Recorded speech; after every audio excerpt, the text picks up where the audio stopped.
Twitter, I got a new microphone. Oh, it doesn't sound any different from my snowball? Well, would you prefer if I sound like some crusty dookie water? No? Yeah, I thought so.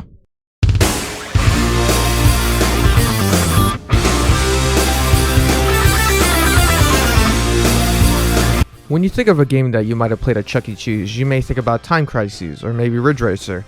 Or if you're me, The King of Fighters 11. Ridiculous, I know, but there was a KOF 11 arcade machine in my local Chuck E. Cheese growing up. It was the first official KOF game I played, and I remember how good the game looked too. And as time passes, I can say that the game is probably my favorite KOF game ever.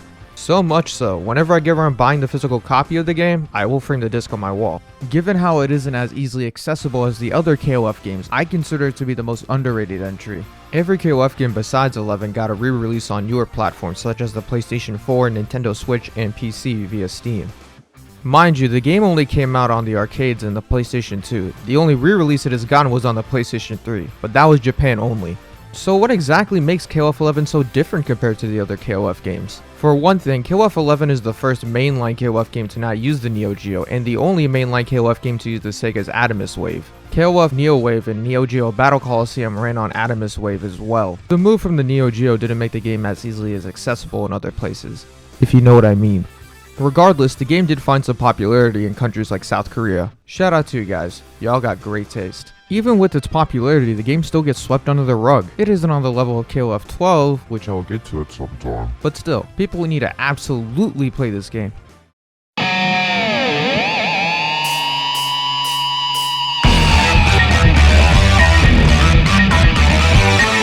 How could one persuade you into getting a game without talking about the gameplay? How could one serve you a chicken sandwich without the chicken?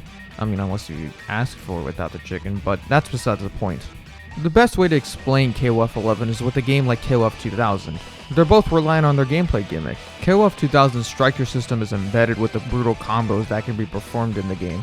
Thanks OTG attacks. In KOF 11's case, there's obviously no striker system. The game has its own tactical system, like a certain KOF game I covered.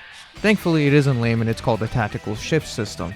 The gimmick was introduced in KOF 2003. It did take away the traditional KOF style once again, but the system is pretty fun. The system is pretty much the same found in the Marvel vs. Capcom games.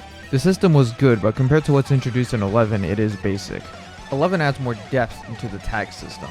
Instead of switching out characters like normal, there are other opportunities where you can switch out your characters.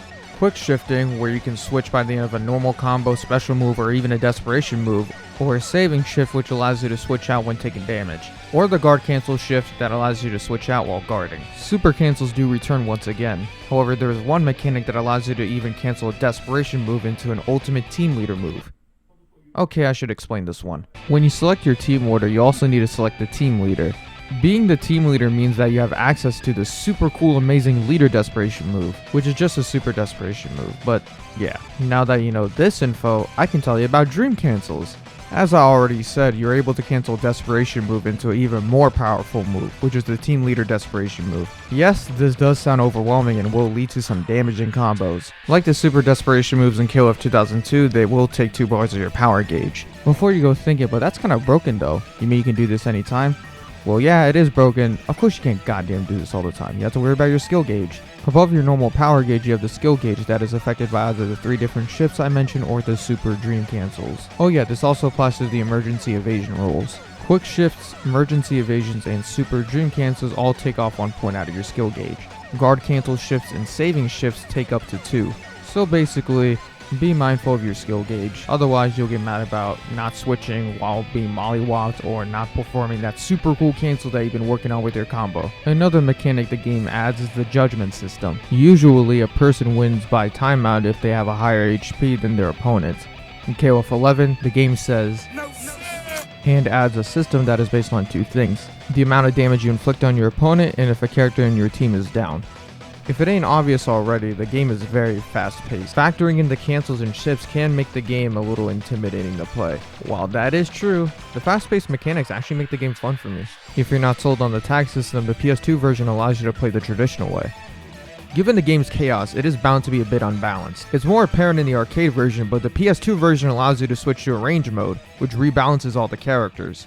To summarize, KOF 11's gameplay adds its own little flavor to the typical KOF gameplay. It's very different, but its extravagant, intense system makes it an enjoyable experience.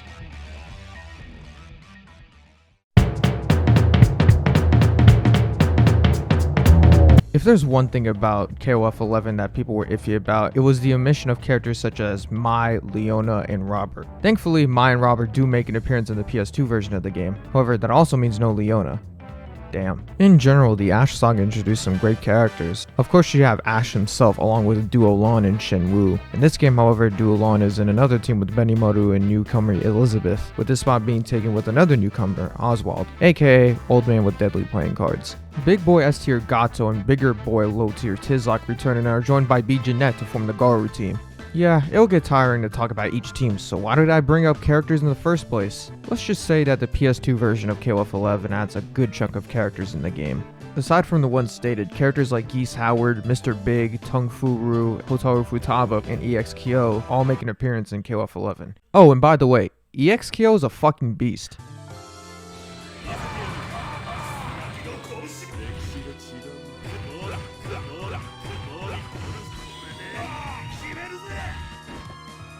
Even more interesting picks are Gai Tendo and Sober from Buruki 1 and Hayase and Jiazu from Savage Rain and Kizuno Encounter. They also appear in the arcade version. Despite omitting some characters, the addition of these characters do make up for that.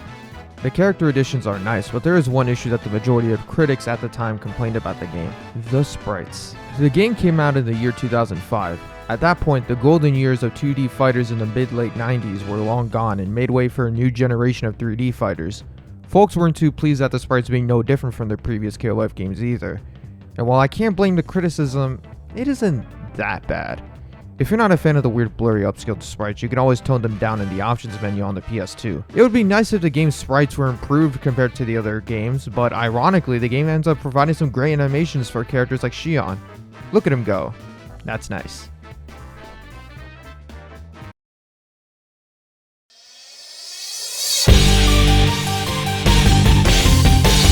Characters, gameplay, yada yada yada, but what about the soundtrack? KOF 11 has, and I cannot stress this enough, an amazing soundtrack. Not only is it my personal favorite KOF game, its soundtrack is what especially gravitates me into it. From New Order to Joker to Big Shot, 11's sound is very dynamic. All the tracks fit the aesthetic the game has going on, and speaking of aesthetics, that's especially what the game does really well on. Just look at the menu. Now that's beautiful. The way 11 presents itself very much sets it apart from 2003. Obvious, yes, since the game is not on the Neo Geo, but it helps give the game its own gorgeous identity. The art for the game was done by Hiroaki, Falcon, and Nona. Hiroaki did the promotional art for the game, and unsurprisingly, it looks great. Falcon does the character portraits and the victory poses, and Nona does the storyline cutscenes, and speaking of story, we'll get to that in a little bit. I'd be dumb if I continued on without talking about the stages. Given that this is SNK, the stages are bound to look great, and it very much does. Whether it's the beach, the nighttime streets, the ancient building, whatever the fuck. The stages bring the game more life. Now, it's the moment we've all been waiting for. Let us take a look at the game's story. The game does take place in the middle of the Tales of Ash saga, so I'll give context about 2003's story. Ash Crimson is a flamboyant and cool dude that seeks to take the powers of the three sacred treasures, that being Kyo, Iori, and Chizuru. Why does he want to steal it? That'll be saved for another video. But for now, let's say that he can. In 2003, Ash manages to steal Chizuru's treasure, rendering her unable to use her Yata clan abilities. Ash promises that the next person in line is the redhead himself, Iori. With a new tournament underway, Ash, Shenwu, and now Oswald instead of Duo Lon team up in order to fulfill their own goals. Shenwu once again wanting to fight a strong opponent, and Oswald trying to seek the off-market illegal dragon pills. Yep, that's what they're called. Arcade mode is actually not too difficult. Mind you, I'm playing this on level 4, the normal difficulty. It does get a little harder as you progress, but other than that, it isn't too hard. Eventually you fight the mid-boss. The mid-boss is Edelheid, the son of Rugal Bernstein.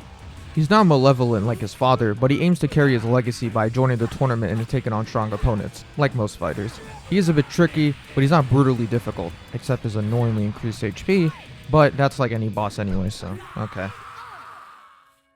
You still have a couple more teams to beat before you reach the sub-boss.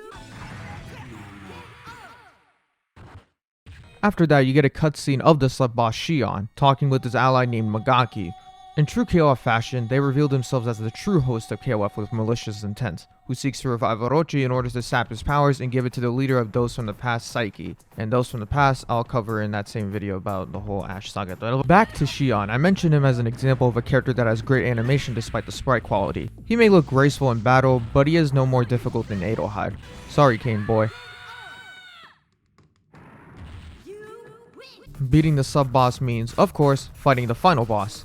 In my KOF 2001 video, I went on about how broken Ignis is, drawing his powers from the Milky Way galaxy, and also him being as hard as Rugal, maybe even harder. Once I found Magaki, let's just say I wish I fought Ignis and Rugal instead.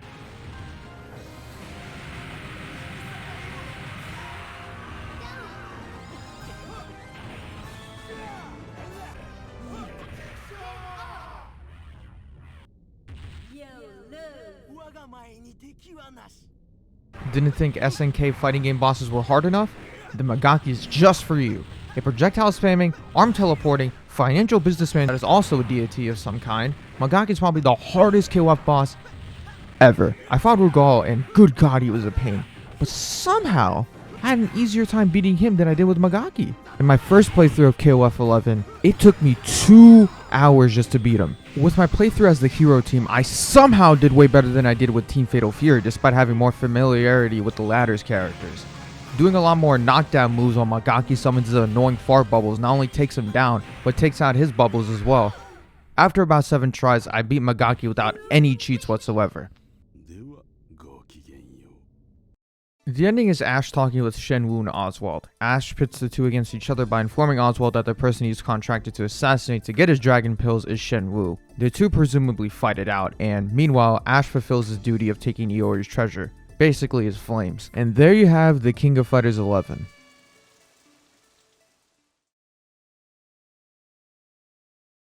Now, I did leave out a bunch of story stuff at the end, and I apologize, but like I said, saying this for the 3rd time, I'll put this on a whole story video that I plan on doing at some point. So, yeah, the King of Fighters 11. What more can be said about it that hasn't already been said in this video? I love the game so much, and it means a lot to me too. And honestly, just doing this video was already my favorite because I love King of Fighters 11. There's one thing that KOF 11 needs that the other games already have. And I've said this in the beginning of a video. A re-release. Not just a re-release, but also a re-release with online and rollback. I know people complain about games not having rollback and everything, but there's a reason why people do complain about it in the first place. If KOF 11 can get that same treatment, that would be great. It may be different, and it may not be a KOF 98 or a KOF 2002 or even a KOF 13 or 14, but KOF 11 adds its own flavor to the gameplay, its aesthetics and music is fantastic, and everything about it is great, so why not re-release it, SNK? Anyways, thanks for watching this video. If you do ever want to play KOF 11 online, you could probably just use like Demule or Null DC or fucking PCSX2 if you really want to. The online's there, you can probably use that for now. We'll just have to wait until SNK finally realizes that, maybe KOF 11 on Steam doesn't sound like a bad idea, with online and rollback. Anyways, Fugo Kusanagi, Kusanagi Fugo, Fugo Kusanagi, out.